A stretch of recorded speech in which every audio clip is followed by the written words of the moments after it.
అలాంటి వాళ్ళని బ్యాన్సర్ అంటే మనం ఫస్ట్ చక్కగా ఉంటే వాళ్ళని అలకట్టచ్చు. వాళ్ళకి 10 రూపాయలు తప్పు చూసుకుంటున్నా వాళ్ళని మనకొచ్చి తర్వాత రేపు వచ్చి నేను ఈరోజు మీకు అందరికీ ఉపన్యాసం ఇస్తున్నా ఏమని నేను వాళ్ళని పిలిపాను, నేను మన ఇక్కడ స్థానికంగా నేను పిలిపించి పని చేయించుకుంటాను. తర్వాత పక్కన తర్వాత నాకు ఏమైనా 10 రూపాయలు తక్కువ ఇస్తుంటే నేను వాటికి తీసుకుని పని చేయించుకుంటున్నా.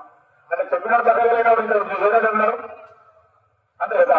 కాబట్టి ఏంటంటే ఫస్ట్ మీ యూనిటీలో ఫస్ట్ మీరు మాట్లాడుకోండి. మీ కమిటీలో మీరు ఎవరైతే ఉన్నారో ఫస్ట్ మంది కమిటీ మెంబర్స్ ఉన్నారు.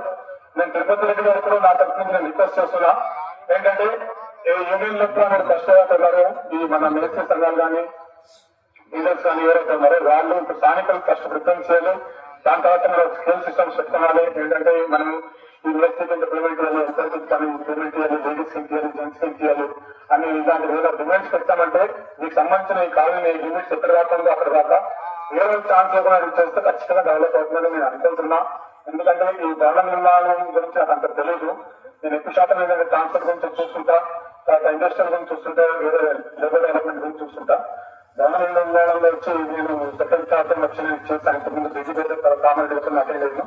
ఈసారి సజ్ఞాన్ గారితో నేను ఫస్ట్ టైం వచ్చినాను కాబట్టి దీని గురించి అంత తెలియదు. నేను నెక్స్ట్ టైం వచ్చినంటే దీని గురించి మొత్తం స్టడీ చేసి దీంట్లో మార్గం తీసుకొస్తాం. దీంతో పాటు ఏదైనా సమస్య లేదా అంటే మీరు నా దృష్టికి తీసుకురాండి, సత్యాన్ని గారు చెప్పండి. ఖచ్చితంగా మీకోసం మేము నిలబడతాం.